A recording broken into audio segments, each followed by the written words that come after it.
Gentlemen, welcome to Mr. Robot. First rule of Mr. Robot is you do not talk about Mr. Robot.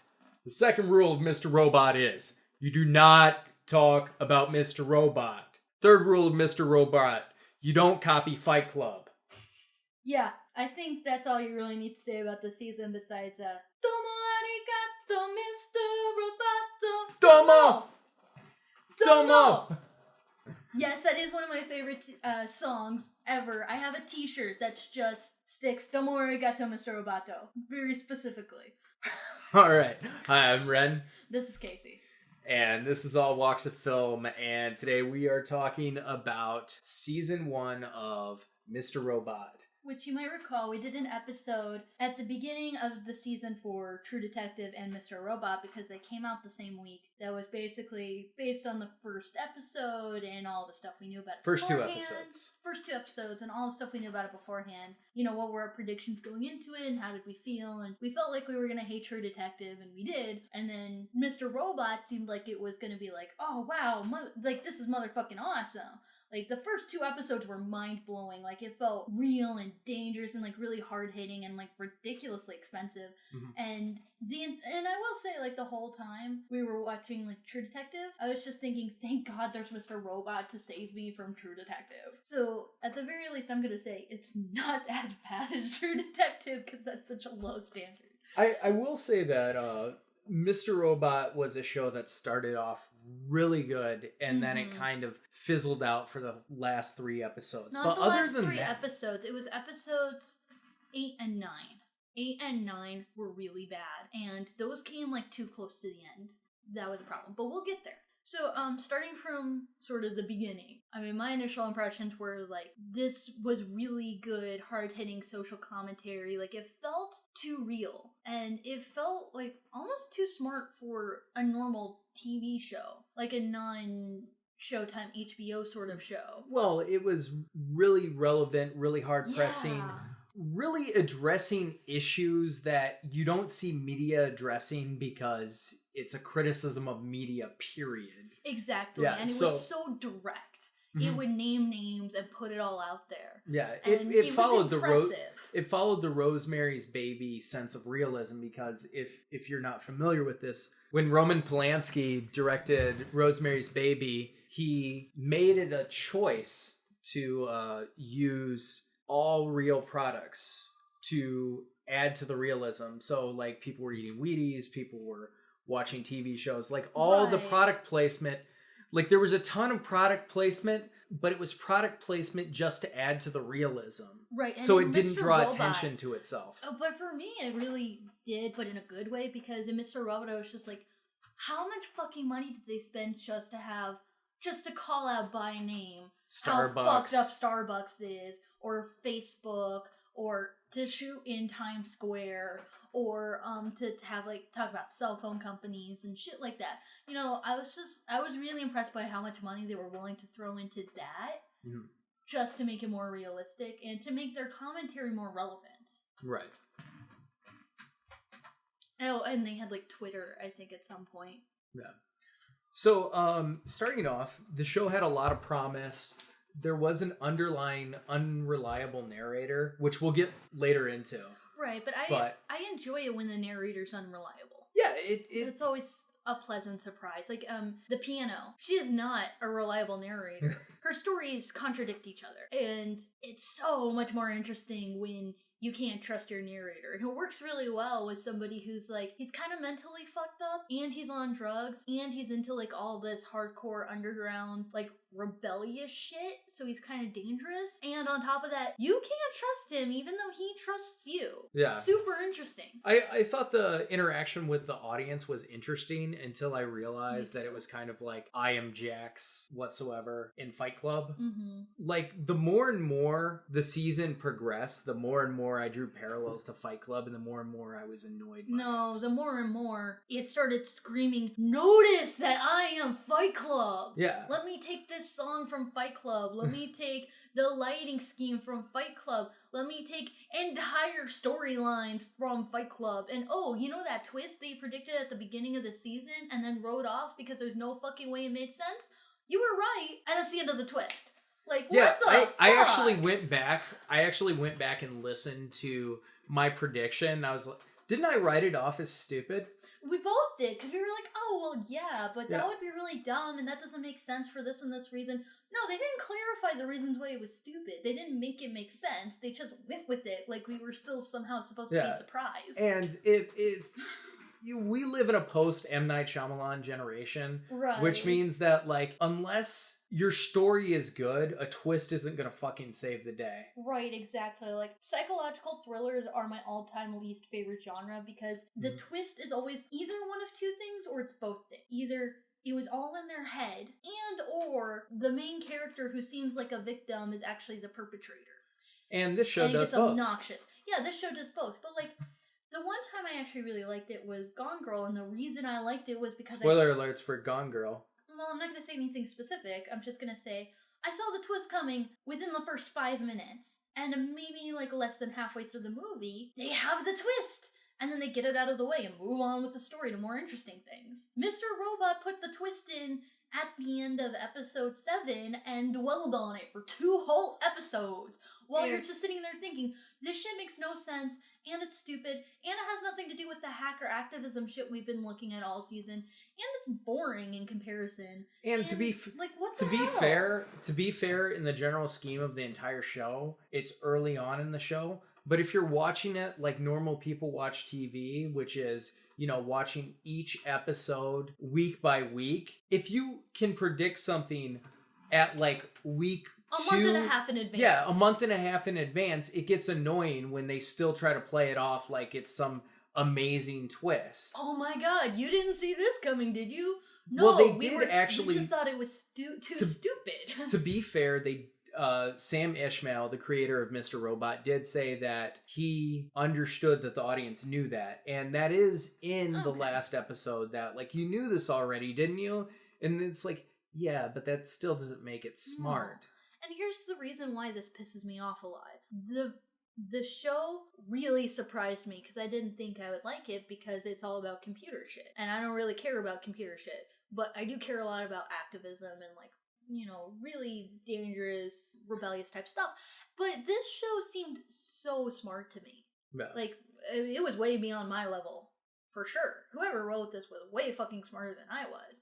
And that was really fascinating. And then you got to this point where it takes such a dip where you get rid of all that hacktivism stuff, which is what I liked. Mm-hmm. That's the only reason I was watching the show, really. I mean, not like that the other elements were bad. Yeah, it was kind of like Anonymous, the TV show. Yeah, that's why it was so awesome. And I mean, they were so close to Anonymous that it was awesome.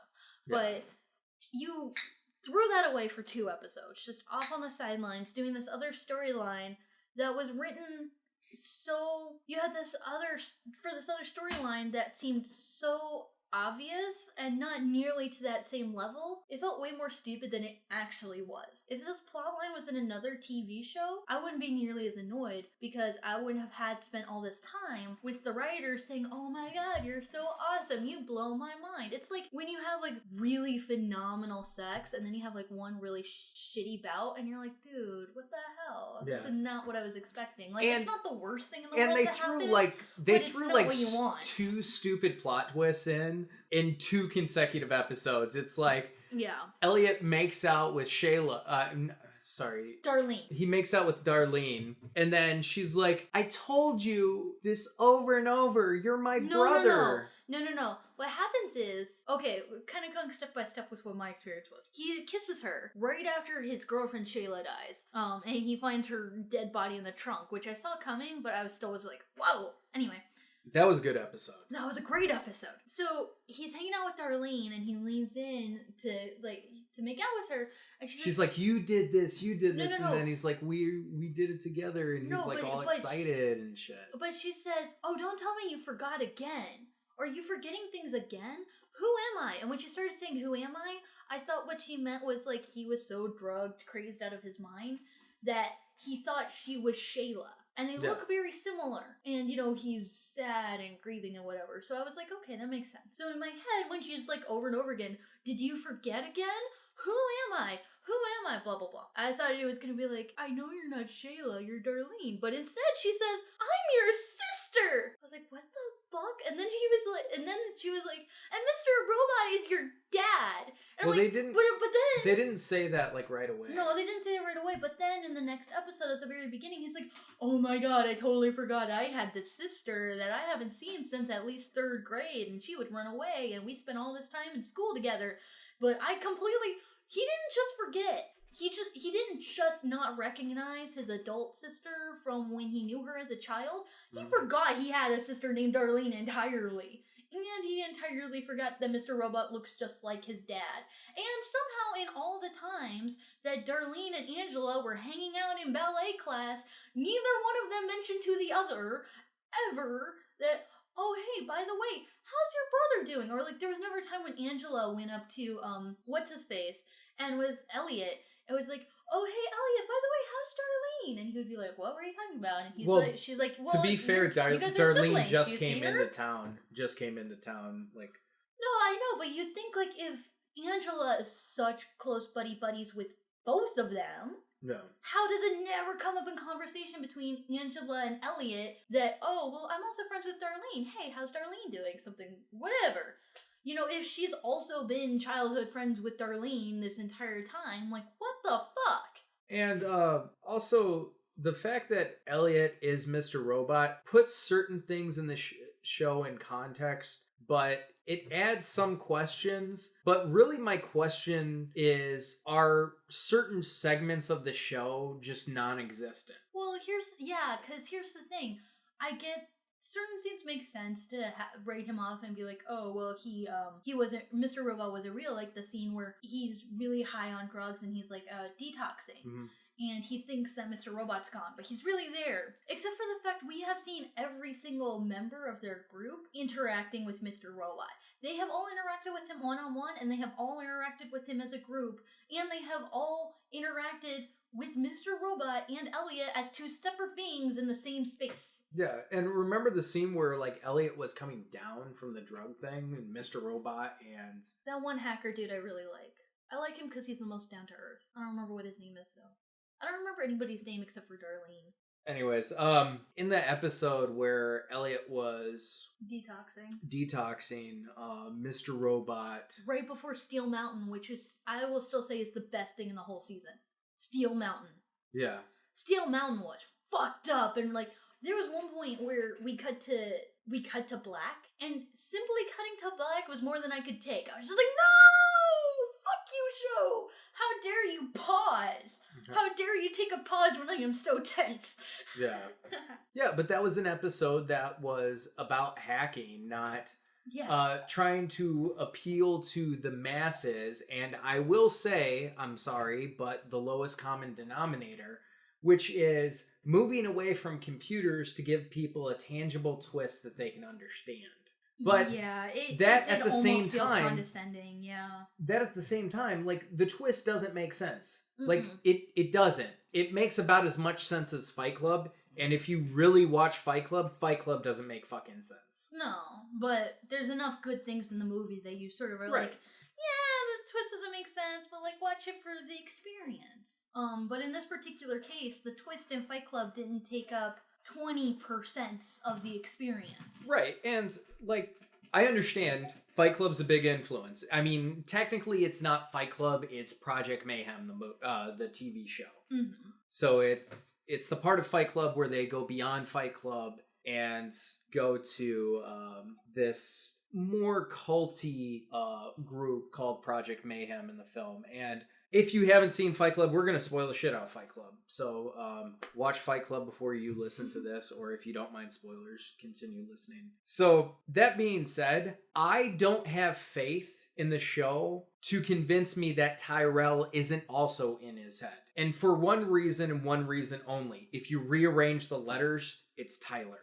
And he has blonde hair, which is like Brad Pitt. And he kind of has that destructive personality of Tyler Durden in Fight Club. If it wasn't for episodes 8 and 9, I would be like, no, because then he goes to the workplace and asks for Tyrell and people know what he's talking about. And then he goes and he sees the family who he's never met before, so why would he make them up? And I'm saying it doesn't make sense. I'm saying it doesn't make fucking sense. So... But right now, I don't have faith in the show to accept that not as a possibility. And I would like to appreciate moments in the show to actually have consequence instead of saying, oh, well, I can just write off everything in the character's head until they prove me wrong. Because that's now where I'm at with the show, where I just think everything's in Elliot's head. Or, in fact, the show could all be revealed to be a fucking IRC chat. Ew. Where like, the whole concept of the show isn't even fucking real. Like, I hate that more than anything, because it's like, wow, what did you waste my fucking time with? Like, well, it gives nothing weight. Exactly, because even in the context of, we're going to take you on this fantasy journey, even in the context of your fantasy make-believe world, it has no weight. Right, it has and nothing I'm not saying that it. this is what the show's going to be. I'm just giving my worst fears based on the hints that they're giving me with the show right now. Right. And so far, the only thing about this twist that I've even remotely been okay with is that scene in the coffee shop where, like, you see the difference between what's in his head and what everybody else sees, and it's really funny. But other than that one scene, I'm like, nothing about your twist is warranted. And that harkens back to Fight Club once again. The scene where they're in the garage fighting. No, I know, but like... on the security cams and everything like that. It's really funny when you see a bunch of people looking at him with his hand over his own throat, cursing at himself. Like, it's funny. Maybe backtracking to the things about it that I hope it will return to. Because, episodes 8 and 9 sucked. And episode 10 was only so-so, because we did get back into the hacker stuff, but we missed the entire climax where they actually hacked Steel Mountain. We missed it. And I get why. I think it was a thing of, like, they didn't want to inspire other hackers. They didn't want to give something that'll be like, oh, well, all these copycats came out and did the same thing or attempted to do the same thing. And this TV show is encouraging, online espionage or whatever the fuck. I don't know. I'm throwing out words that I saw on Alias one time, literally. Whatever. I get that. And we will have to talk. The other thing about the last episode is we do have to talk about the controversy. They did have to postpone the last episode 1 week because they said there were too many similarities to the WDBJ shooting that happened the exact same day. I personally don't think the similarities were that similar, let's say, but I think it was respectful for them to be like, we acknowledge this happened and this might not be the best time to release it. We'll delay it a week, but we will not censor it. And the reason why I'm saying, if they had censored it, that would have been a problem for me. But they didn't censor it, and they still showed in full fucking glory. And this shocked me, because you don't see this. Like, almost ever in movies or TV. You see the news anchor who is so fucking destroyed by this economy collapsing in on itself that he shoots himself it's in not the the head news on anchor air. it's one of the heads of Evil Corp. That's right, he was one of the heads of Evil Corp, but he goes on and he shoots himself in the head. But this is what shocked me. You see him take a gun, put it in his mouth, pull the trigger, have the bullet go through his head, his blood and brain splatter everywhere, and his body go limp. Almost never do you actually see the shot, ever. Maybe if it's on the body, but not on the head or the face. It will always be like he puts the gun in his mouth, you cut away for the boom, and you come back and you see the aftermath. I was, being somebody who can sit through a Takashi Miike film, I was shocked to see that. Like, physically shocked. Right, and I will tell you that I will tell you that I have seen the footage of a man who shot himself in a similar manner that is real footage. Mm-hmm. And that is probably the most realistic suicide that I have ever seen.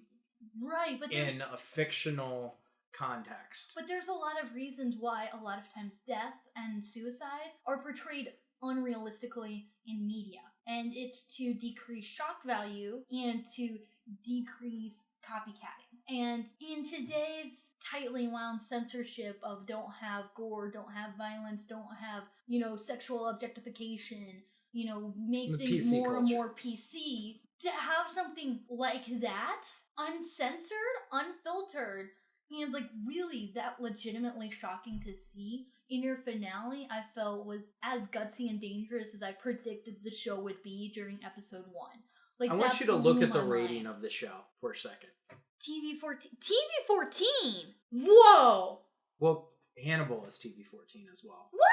Yeah. Shut the fuck up. Hannibal? Yeah. No. Yeah. What the fuck? Are you serious?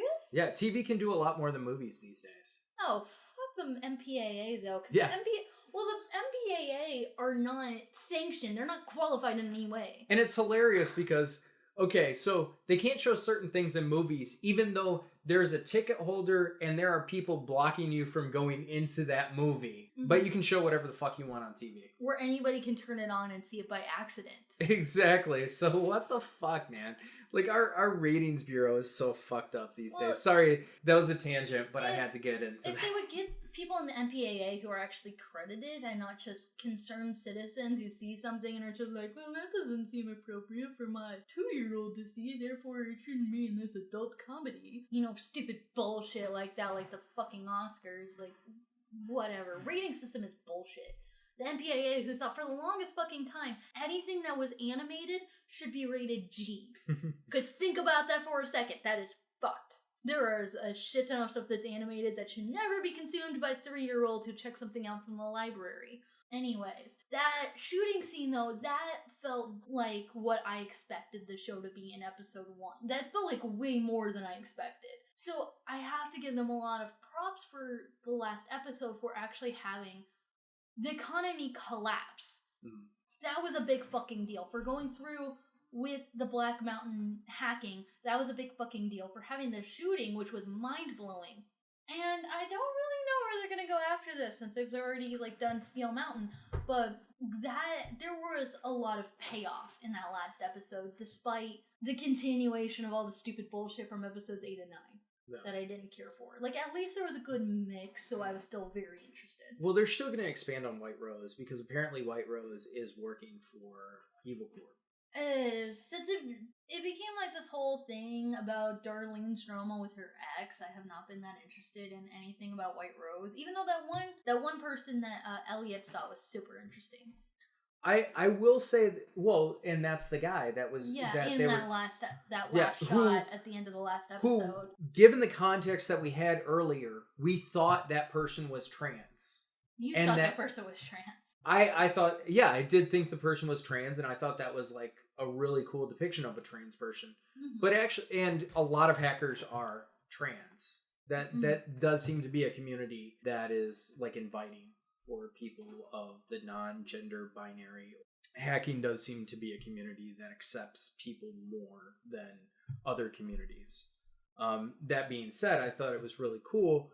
However, that's not what the character is. It's all about, there still could be a non-gender binary thing, but I do think that it's actually more of a deceptive thing than anything else now. And this character was played by Dr. Wu from Jurassic World, right? He was in Jurassic Park as well. Yeah. Oh, really? Yes. Wait, was it Jurassic Park or Jurassic World? Jurassic Park and Jurassic World. He's the only consistent character that's been in the Jurassic Park series. I feel like a dum-dum for not knowing that, but I didn't put that together. Okay. I'm sorry. But I think I said this before the last time we talked about it, but the whole thing of, like, hacking Wall Street and the economy to erase people's debts so everyone can start fresh makes me so fucking jealous of this TV show. Like, part of me hates this show so much. Because you want some of the shit to happen. Yes!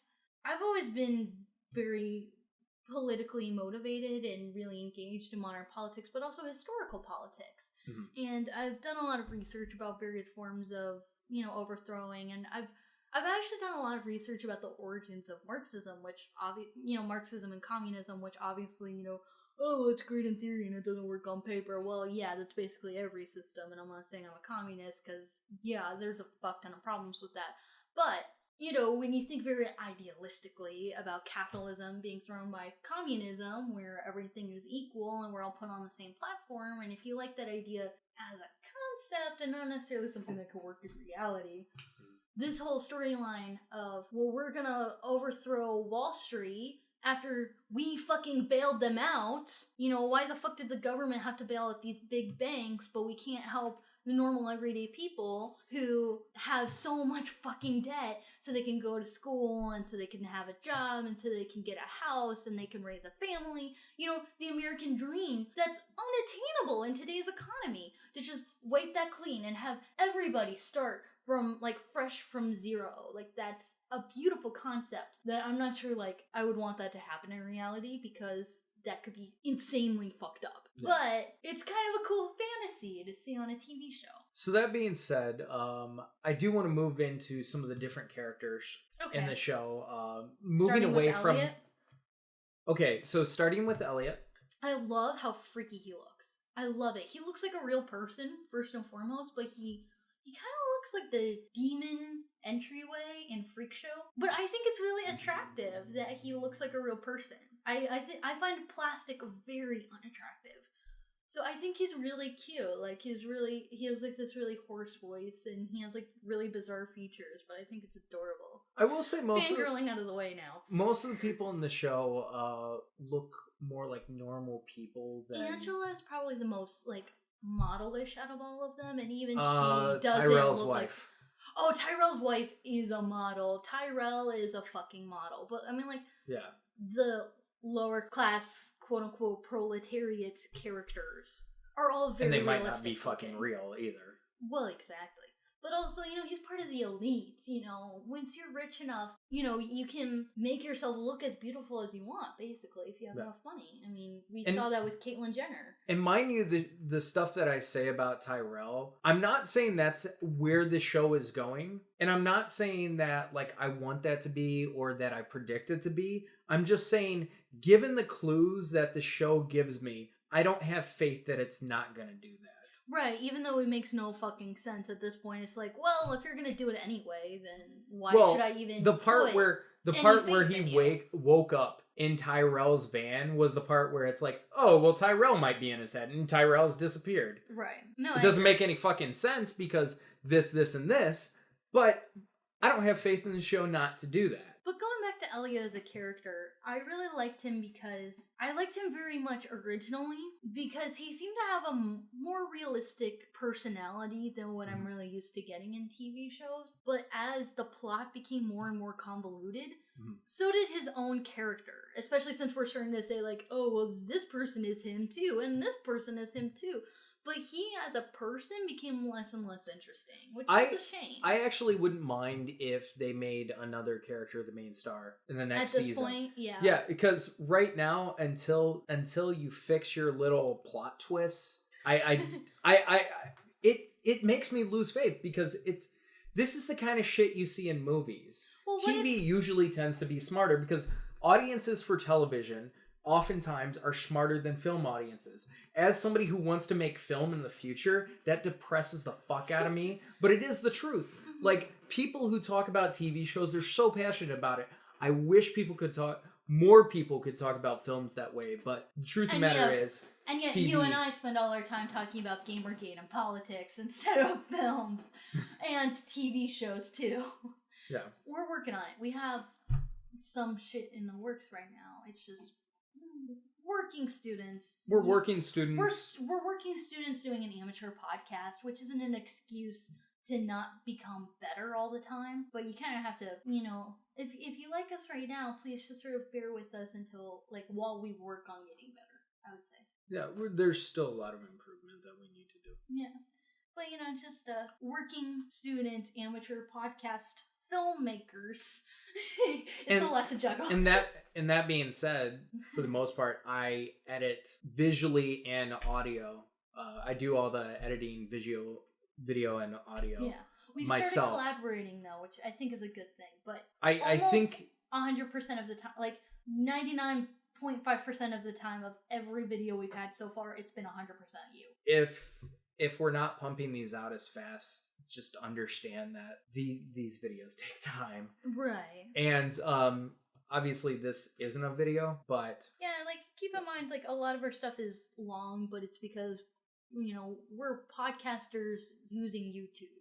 Yeah. You know, it's kind of a different thing than, like, YouTubers. Well, and if anybody really wants me to put out my stuff on... Podbean. Podbean's the new I'm gonna try to be more consistent with that, just so that people that want to listen to us on the go can. Mm-hmm. I'm sorry that I didn't do that earlier. Anyways, that being said, Oh, so I was thinking. So you're saying you would be okay with them switching away from Elliot for the protagonist. What if we got away from that altogether and, like you said, started focusing on White Rose? What if the next season was the White Rose cast, where there was like overlap because it's in the same universe, and you could have like some cameos and some interactions, and you could still progress the storylines, but you'd have an entirely different cast of people to work with on an entirely new mission. I don't think the show is good enough to do that. I would, but like theoretically, if they went in that direction, how would you personally feel about it? Well, it depends on the characters. Right now, I feel kind of sad because I really liked Elliot as a character, but the more and more I'm questioning what is real, the less and less faith I have in pretty much any of the plot lines, because I'm getting to the point where I don't feel that any of the plots have consequence. Mm-hmm. Which sucks, considering that the plot line is hacktivists who hack the economy. That should have a shit ton of consequence. Well, it seems that there is a corporate hand in this show that is preventing the show from being what it is. Oh no, don't show that part. Yeah. I don't know, some of the stuff they put in there seems... It's not like Animaniacs where it's too clever to get past the censors because it's so blunt. So I'm kind of like, how did you get away with this stuff and yet shy away from this stuff? Alright, so moving to another major character, let's talk about Angela. I liked Angela a lot because she was a very relatable working person. Not working girl, but working person type of... No, I don't mean in a dirty way. I just mean, you know, it's not like, oh, she was the Mary Sue in the show. She had a lot of personality and she was very strong-willed, but she wasn't off doing something ridiculously exotic and romanticized like hacking the economy. You know, she was a fucking office worker who was doing her best, stuck in a shitty relationship, dealing with her dad's financial bullshit, which, like, to think about it like this, Elliot's a superhero. Elliot's like Superman, right?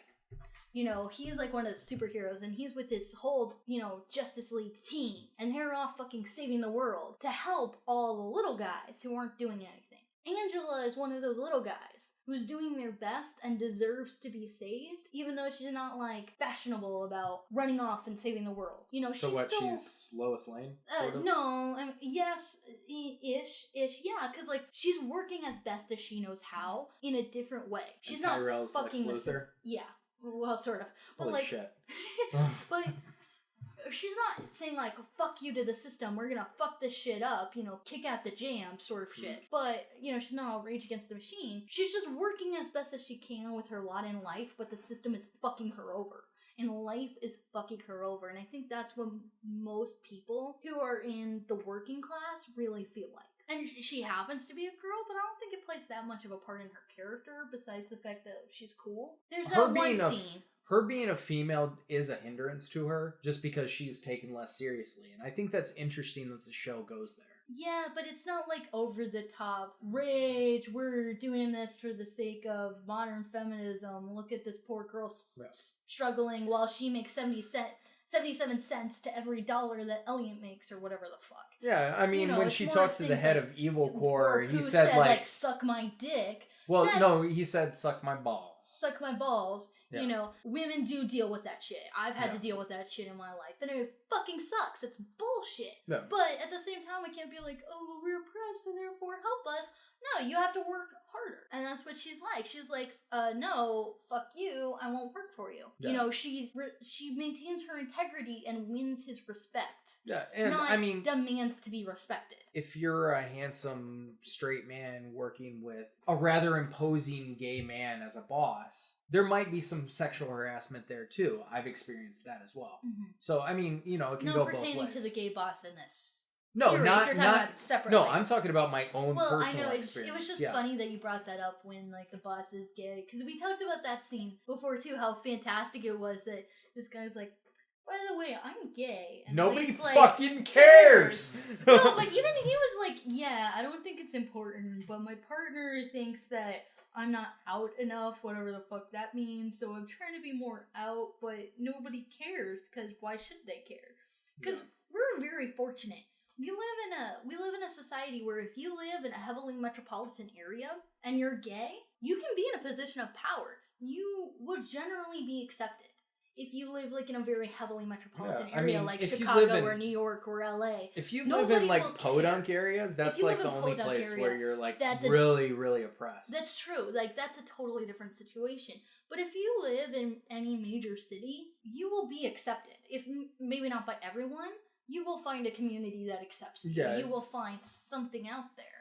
You know, and we're very fortunate that we've gotten to that point where we're okay. I'm very lucky to live in a society where if I ever happen to mention when I'm at work or I'm at school or I'm at an event or I'm in any one of the however many metropolitan cities I've lived in, you know, around a multitude of different people, and I bring up in conversation, you know, oh, my ex-boyfriend, and then, like, you know, like, oh, my boyfriend right now, and then say later, oh, I dated this girl one time. Nobody cares. No. People either accept it or they ask for clarification, and when I clarify, they're like, okay, whatever, and don't care, because nobody should care. Right. That's very lucky, and I like the fact that they highlighted that in the show. Like, well, he is gay, and he has a partner, and it's not going to be like a big twist when you see him in his, you know, fancy flat with his boyfriend. You know, it's not going to be a twist or anything, but it's also not a big deal. He's still a person, way beyond being gay. No. It's cool. It's cool. Okay, so going back to Angela, what do you think about her basically kissing ass to the man and joining Evil Corps? Well, Elliot and Angela are very, like, they're kind of two sides of the same coin. Elliot is fucking the system in the ass. Angela is working the system from within. She has her own agenda and she has her own allegiances, but she's willing to do whatever the fuck it takes to be okay for herself. And maybe it would be interesting to see if she got up the corporate ladder, what she could do if she ever had power. That's how I feel. What I want to see happen is I want to see the people that are angry about what's happening in society become the 1%. If the people who are angry about that shit and keep their integrity, if you have people that are angry and keep their integrity and you have enough of them, they can literally fuck the 1%. If they're 1%ers themselves. Yeah, but they're the only people who can do it. You really have to be respectable to pull that shit off. You really do. When I was watching Metropolis, which is how fucking old at this point, you know, like closing in on 100 years. You know, not quite, but like we're getting there. It's about 80 years 80, between. No, 90. Yeah, almost 90 years old at this point. It's almost 90 years old. And I was looking at it and I was like, shit. All our fucking modern day political movements, you know, hashtag movements, blah, blah, blah, you know, Gamergate, Black Lives Matter, whatever. We should take some notes from this fucking movie on how to have a real revolution. You know, not from Robot Maria, where she is fucking inflammatory as shit, getting both sides to, you know, fight against each other. But she was created to do that. Exactly, though. That's my point. But you know, that's what this show is doing as well. They have with the White Rose thing. Right, exactly. But that's my point, is Robot Maria was created specifically to pit the working class against the elite, to make things worse for the working class, to make them look bad, to make it, you know, how do you say, like, you know, make fighting against them seem okay, to make it seem reasonable, to fight against them and make them look worse. Then you had human Maria, who was saying, no, we need to have our integrity, we need to wait, we need to not be violent, we need to be sure that there is no fucking way to make it seem like we are not in the right, because we are. Let's not give them more ammunition to fuck us over. You know, we need to take some real notes from that perspective. You know, Martin Luther King, as much as everybody wants to be like, oh, don't misquote him and put words in his mouth, no matter how you want to interpret his work, he was a respectable man. Yes, he had a fucked up sex life, but that is in his bedroom and his personal life, whatever the fuck. As a leader of a movement, he was respectable, and he was very hard to pit a reasonable argument against anything he had to say. Because he had real integrity and respectability, and he knew what the fuck he was talking about. You know, we're at a point where we're all into these leaderless movements. Well, and it's really hard to deal with that because people You and me included sometimes, let's be honest. We're just a bunch of fucking Neanderthals slinging our own shit at each other on the internet. You know, verbally. Yeah. It's hard when you we don't spout our ideas on the internet, and yet when it comes to real action, we do nothing. Well, I wouldn't say I do nothing, but I don't do enough. I won't say that. I definitely don't do enough. I don't do nearly as much as I should. I agree. And it's hard because we're all like, oh, well, we shouldn't have a leader. And, like, that's the new thing, is nobody wants to have a leader. But we're not good enough as a group of individuals to really make anything seem respectable. Because it only takes a few bad eggs to make the entire thing go to shit if you don't have a good face to it. Well, and that's one of my questions of the show Mr. Robot. Is Mr. Robot going to turn into an idea, or is it going to just stay as a person? Is it going to continue the end of the film V for Vendetta? Yes. Or based on the poster, I think it will, because that poster reminds me so much of the Guy Fawkes mask. It's supposed to. I know, but I think that's the ideal by the end goal point of whenever that's going to be. I'm interested to see where the show goes. Hopefully it stops doing psychological drama bullshit, because honestly, I feel the show is smarter than that. I feel the creators are smarter than that. And I have already seen where the show can be better. I'm not criticizing the show as a whole. I'm just saying there are a couple episodes that really make me lose faith in the show. Mm-hmm. And I really don't want it to follow that path, because we've seen this shit before. Yeah, I agree. 80% of mind-blowing content is enough to make me stick with it. Mm-hmm. But 20% is a surprisingly big amount to fuck up. Yeah, and they fucked up 20%. Yeah, they really did. But a lot of times I disagree with giving in to fans. Mm-hmm. But it has been proven on shows like Heroes and How I Met Your Mother and My Little Pony that fan input can change the whole course of a show. Sometimes for the good, sometimes for the bad. I agree. But in this case, if they see, hey, we want more of the hacking and less of the stupid emotional, psychological bullshit, they might just continue making more of what they were really good at. Possibly. And if you're one of those people that you agree with us, which, I mean, it's fine if you don't, because everybody's entitled to their opinion. That's good. Yeah. If you're one of those people that really doesn't want this psychological bullshit to be like part of the show, which I personally think it's psychological bullshit. I'm not saying a definitive, but I really want the show to be about something more important than just telling a psychological drama, because I've seen that shit before. Yeah, it's not new or interesting. It's not new, and if you think it's new, I will give you recommendations to about 20 movies that this show is pulling from, which, granted, that's 20 fucking movies, but still, I can give you the examples. Influential movies. Yeah, though. I can. Like, that's the thing. It would be one thing if they're, like, obscure things, but Fight Club, come on. I mean, probably the most obscure thing that it could be is the Nines. Mm-hmm. Which the show might go in that direction. And anybody who's seen the Nines might get what I'm saying with the whole IRC chat and all that stuff. But I really want the show to have weight and consequences.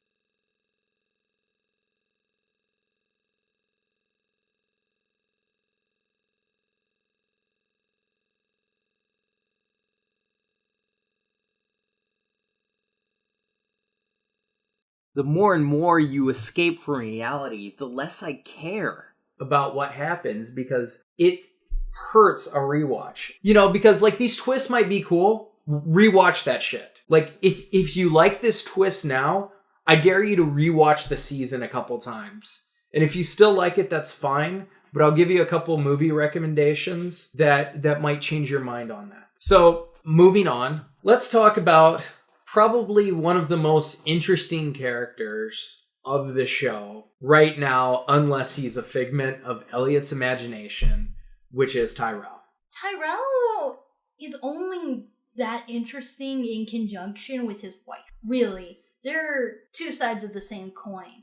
And if he was a bachelor, and he lived all on his own, he would not be nearly as interesting. Mm-hmm. Especially that gay sex scene. Yes, even if they established he was straight and they still had that gay sex scene where it was like, he's literally fucking someone of the opposite or of the same gender when that is not his affiliation for no other reason than to climb up the corporate ladder.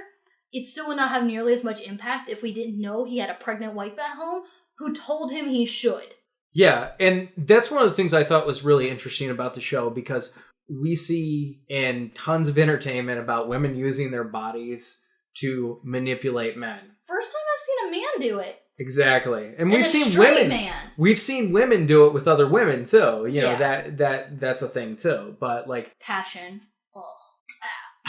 I didn't see Gag me with a spoon. Don't. It depresses me because like it's part the of epitome of the stupid psychological thriller drama. Oh, okay.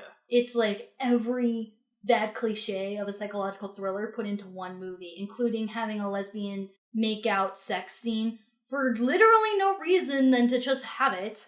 And it was a corporate thing of like they were having sex for like political power, but even still, it was so shoehorned in that you were just like, this is not even hot.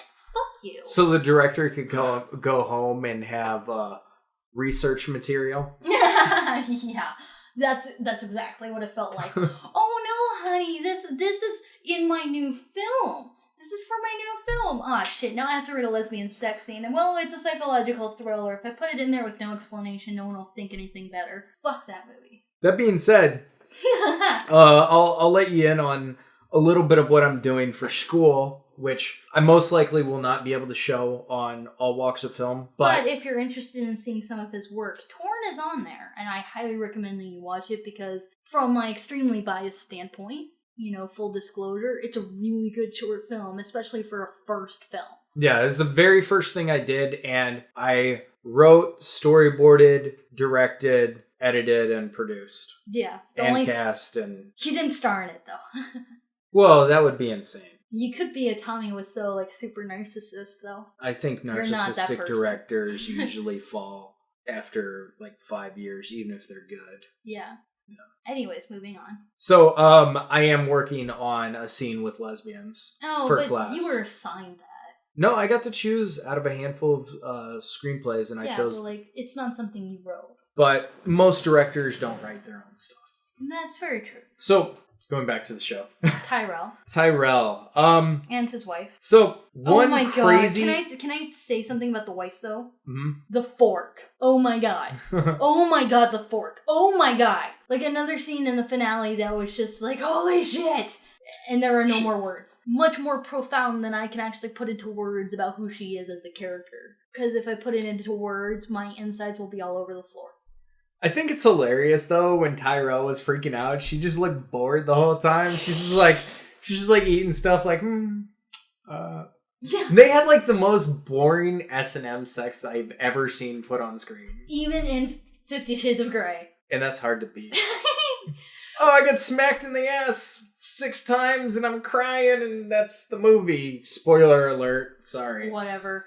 But yeah, I think that was such a point of what their own relationship was like that even being tied up with a blindfold and fucking was just business as usual. And they treated it like nothing more than a business transaction. It wasn't even like a man and a wife getting it on because they wanted to. Like, she was pregnant. It was more like, well, we have this same block of free time in the middle of the afternoon on Thursday. I will be home wearing lingerie, already tied up to the bed. You just come in and do your thing. We'll have a quickie and we'll go our separate ways.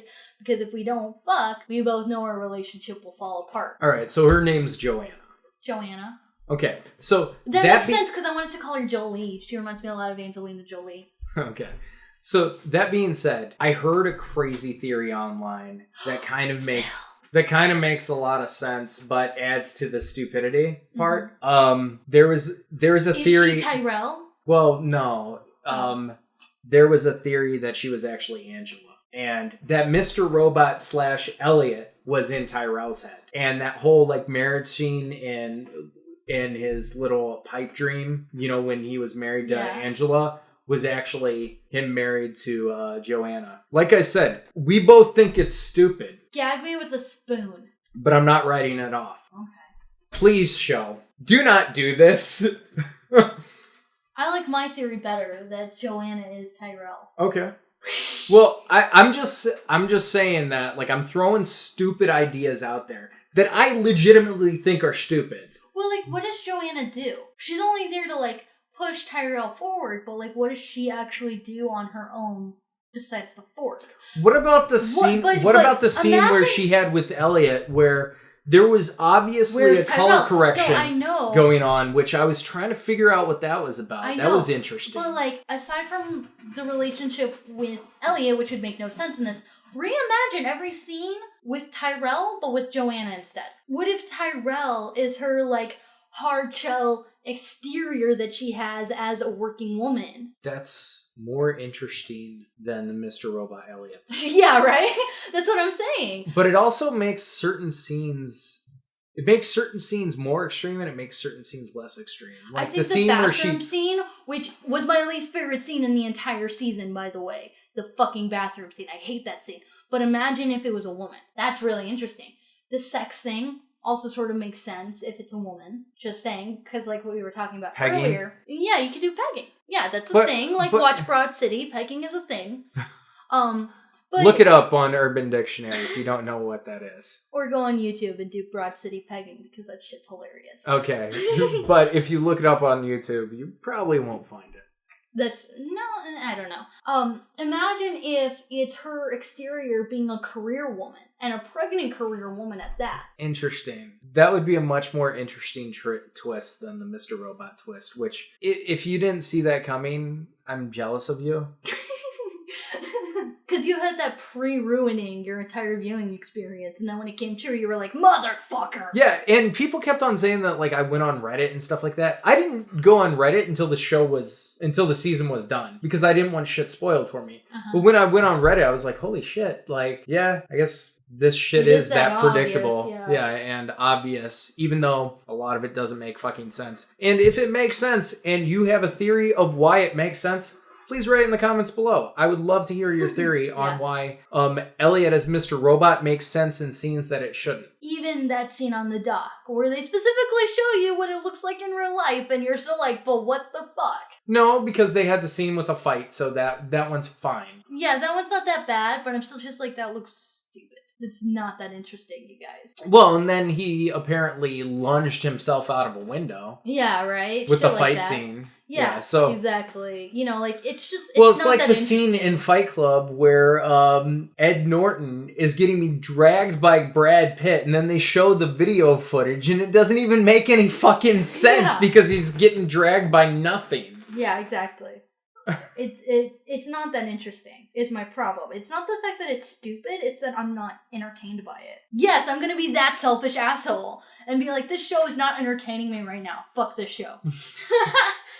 But to be fair, it's because I have a very low bar for what entertains me. I watch sitcoms, for God's sake. I have a very low threshold for what entertains me, and if something is boring me, that is a problem. But I will say that, like, one thing I want the show to get into in further seasons is get into some of the other stuff with the internet. Okay, so you took down the 1%, which is essentially... I hope it's not over, though. Like, entirely over. I want to see the fallout.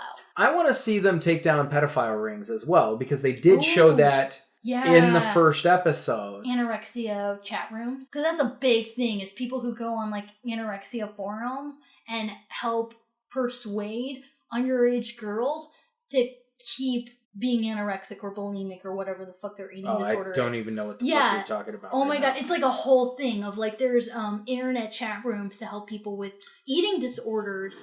They, like, support each other because they're all into that. So they're like, no, it's good for you to do that. Okay, you should strive to be 50 pounds. But what I'm talking about is, like, underground pedophile rings that run child pornography and distribute them online. Right. But, like, one of the things is... It's like the modern day fucking snuff, even though some of the shit isn't snuff, but, like, some of the shit is. And, like, if... I'm not even going to get into that because... There's a thing called the darknet. I've heard some things. I would like to unknow some things about that. I would like to unsee and unhear and just flat out unknow. You know, go. You know, there's something. Red pill, there's blue something pill that on my starts own with a D that I will not continue on this podcast because I do not want anybody to look it up. Please don't look it up. Don't even. Go on Wikipedia and leave it alone after that. Mm-hmm. But like these forums that I'm talking about are like people with eating disorders will help encourage each other, but then you'll have people who come in and they're like, well, I'm a coach and I help people achieve their ideal weight of, you know, whatever, 65 pounds, stupid bullshit like that. Send me your nudes and, you know, come visit me and suck my dick. You know, like it's a way for, no, I'm not even kidding. This is a real thing. People are that stupid and desperate? Well, I mean, okay, I'm not going to say I'm stupid. Sorry. I'm not going to say stupid because that's not what it is. But if you have an eating disorder, it's like depression or anxiety. It's a mental disorder that fucks up how you see the world and how you see yourself. People come in and they take advantage of people like that and say, you know, show me your nudes, tell me you're going to do this, I'm going to control you in all these different ways, you know. Depressed people do like being controlled, though. Well, I mean, an eating disorder is still a disorder. Yeah. And there's a big thing of people coming in claiming to be like lifestyle coaches who take advantage. And it's generally people who go on these forums are underage. Generally. Yeah, because I would say that there are certain things that once you reach a certain age, you should... Well, I'm not saying people with disorders are underage generally, but I'm saying like a lot of these forums that have support, they generally are underage. Wow. Yeah, I know, right? But imagine a season about that. Yeah, Maybe I would not a like full season, but I would like to see Mr. Robot get into some other stuff because we pretty much got the big thing out of the way. We're probably going to see the Dark Army at some point. Okay, I know this is funny coming from me, but you know what might actually convince me to stop watching the show? What? If they get into Gamergate. They did kind of. They did kind of, but like if they had with a the season Xbox about... scene? I know, but like if they had a season about Gamergate, being somebody who is for the cause of what Gamergate is, I find the entire thing to be ludicrous that it even fucking exists. When I have to explain it to somebody, it's hard. Because it's so ridiculous that we're even talking about that shit. I'm sorry, it really is. Now, it's so ridiculous that we have to talk about it, but if I saw an entire season on TV about it, no. Well, Gamergate's about harassment of women. That's what it's about. No, but like when you go into any of the shit like gamers are dead, or you go into this thing of like Anita Sarkeesian saying, we're gonna take away your games, or gamers having to fight for a year plus for ethics in journalism. I wouldn't be after, surprised like, if a plot line addresses it. But like when you get into shit like, and it will probably be against Gamergate. Yeah, I know, but like, no, I don't think it would be against Gamergate. They're anonymous. They're anonymous content. I'm pretty sure they're not going to be against Gamergate. A lot of anonymous people, a lot of people on 4chan are against Gamergate. Well, 4chan, of course, because 4chan has banned any conversation about Gamergate. But like there is anonymous culture that is against Gamergate. My point is that like when you just even frame it the way that it is, where it's like, well, pro-Gamergaters believe that they're fighting for ethics in video games, industry, and journalism, and you have anti-Gamergaters saying, we're fighting against harassment online and we're fighting for social justice. It's like, what the fuck are you two even doing? What the hell? Well, it's ludicrous. Well, when speaking about Gamergate, and I'm sorry we're going on a tangent here, but when speaking about Gamergate, like half the time it's like, hey, we're talking about ethics in journalism. We're talking about like people getting paid for reviews where they sleeping with each other, or game devs saying, "Oh, well, all I care about is making money and pushing my own agenda." Hashtag Lady Alexander. To clarify, I'm not gonna fucking condemn somebody for sleeping with each other, and I think we need to move away from that shit. What I will say is unprofessionally friendly relationships. Yeah, like the whole thing that Chisato Onitsuka was saying about how like it's common practice for indie devs to hang out with journalists after conventions. Oh, let's go get a beer. Oh, let's go hang out. Let's take selfies and post them on Twitter. Shit like that. Oh, let's move in and be roommates and then sleep with each other. Let's hope the show doesn't go there. Yeah. So let's talk about Mr. Robot as a character. Didn't like him from the very first moment because he's Christian Slater. Never liked him at all. Thought he was boring and shouldn't have been in the show. And then he was all in Elliot's head, so I was doubly annoyed. Fuck it. I don't like Christian Slater, Mr. Acting Actor, and I don't like Mr. Robot. and fuck it all. And that's all of my opinion. I actually like certain aspects of Mr. Robot as a character, but finding out that he and Elliot are the same person. And father and son. And father and son, which... Yes. I did predict that, didn't I? Yeah, you did. You did. How do I predict something that stupid? Because it's that obvious. Okay. The only reason why we didn't think it would be real is because we realized it was dumb. Okay. And I apologize. If you thought that was smart and interesting, I am not calling you stupid. So when I say something is stupid, I am not calling you stupid. I need to clarify that because sometimes people take personal offense based on a bias that I might have. Yeah, I do that sometimes too. How dare you say the thing I like is stupid, even though I know it's stupid. There are some times where I'm like, I know it's stupid, but you're not allowed to say that. Alright, so overall, as a season, it was really interesting at the beginning, kind of fizzled out at the end. I thought the season finale definitely brought things together where I'm interested to see where it's going. Yeah. I didn't lose faith in the show. I will not lose faith in the show until it goes into directions that I have already mentioned. So let us know what you think. Leave comments below.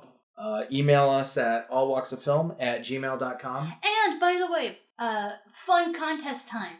In the description or in the comments below, post what if you were a hacking group, what your name would be and what your mascot would be. You know, instead of anonymous with the Guy Fawkes masks. / V for Vendetta masks. Or anonymous with the no face and the business tie. Right. You know, if it was going to be your own design, what would you do? Like, post a little description. Holy shit, or, like, is that some what pictures. the show is? Anonymous with the Guy Fawkes mask-ish?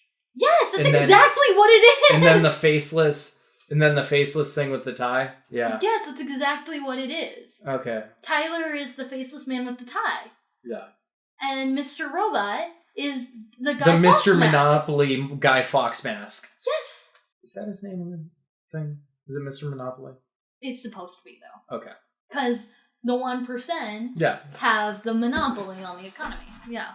Also, if you have a crazy theory that sounds stupid, but the show could go in that direction, put it in the comments below. Yeah. It'll give us shits and giggles. Thanks for listening.